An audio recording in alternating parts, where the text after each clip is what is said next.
కూడా బైబిల్ గ్రంథం ఉన్నట్లయితే మరి ఎఫెసీయులకు రాసిన పత్రిక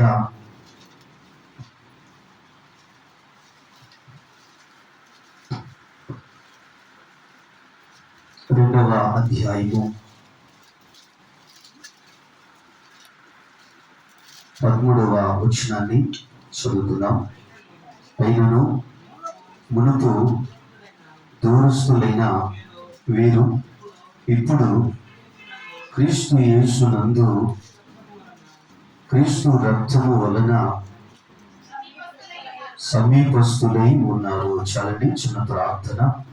ప్రేమ కలిగిన తండ్రి, మీకు వందనాలు చెల్లిస్తూ ఉన్నాం. చదవబడిన మీ మాటలు మా వినికిడిలో మీరు స్థిరపరిచి నెరవేర్చమని మీ నామములో ప్రార్థించి అడిగి వేడుకొనుచు ఉన్నాము తండ్రి. ఆమేన్. ఈ ఉదయకాలపు వేళ యేసుక్రీస్తు ప్రభుల వారి మాటలు వినడానికి మరి ప్రేమతో మరి మీకు ప్రత్యేకమైన ఆహ్వానాన్ని నేను తెలియజేస్తున్నా. గత ఆదివారం మరి క్రైస్తవులు దేనికి దూరముగా ఉండాలి అని మనము ధ్యానం చేస్తాం. 4 అంశాలు మరి గత ఆదివారం మీ గమనానికి తీసుకుని రావటం జరిగింది. కపటపు నడతకు దూరముగా ఉండాలి అని, కీడులకు దూరముగా ఉండాలి అని, అబద్ధములకు దూరముగా ఉండాలని, అలాగే లోక సంబంధమైన వాటికి దూరముగా ఉండాలి అని ఈ 4 అంశాలు గత ఆదివారం మనము ధ్యానం చేశాం. మరి ఈ ఆదివారం కూడా మరి ఆ అంశానికి కొంత రిలేటెడ్ గానే మరి క్రైస్తవులు ఎవరికి లేక దేనికి దగ్గరగా ఉండాలి అన్న ఈ అంశాన్ని మరి ఈ దినము కొంత సమయం మనం కలిసి ధ్యానం చేయడానికి ప్రయత్నం చేద్దాం.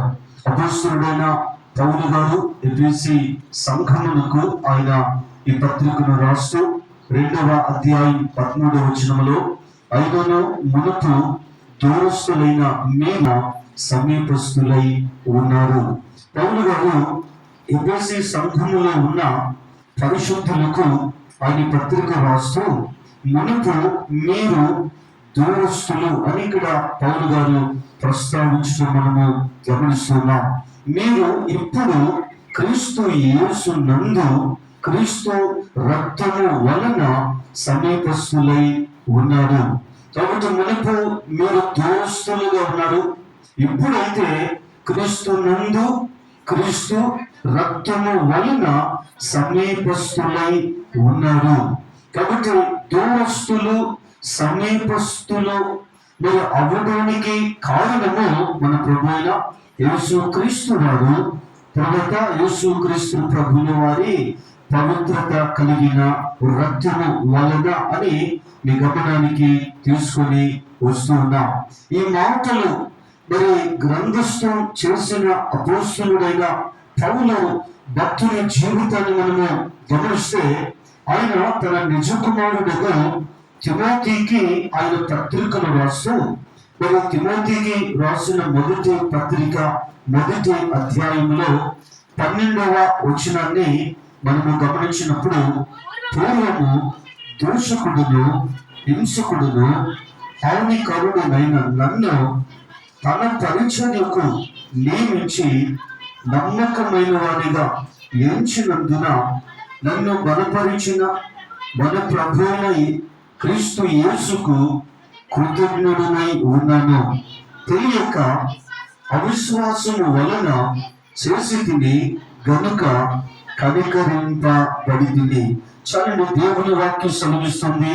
అపోస్తలుడైన పౌలు గారు తన ఆత్మీయ కుమారుడు తిమోతికి ఆయన మొదటి ఆయన పత్రికను రాస్తూ మరి ఇక్కడ పూర్వము అనే మాటను ఆయన ఇక్కడ 12వ వచనంలో ప్రారంభిస్తూ దోషకుడును హింసకుడును హానికరుడునైన నన్ను అని పౌలు గారికి రాస్తూ చివరిలో ఆయన అంటూ తెలియక అవిశ్వాసము వలన చేసి తిని గనుక కనికరింపబడి.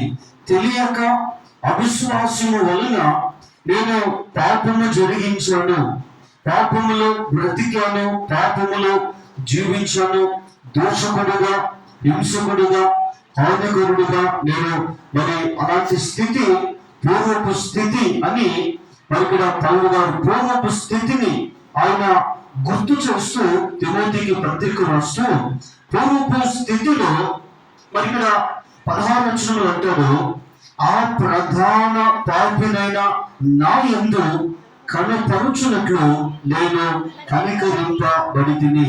మరి ఇక్కడ పౌలు గారు తనను తాను పరిచయం చేసుకుంటూ ఆ ప్రధాన పాపినైన మరి ఇక్కడ నా యందు అని ఇక్కడ మాట మనం చూస్తున్నాం.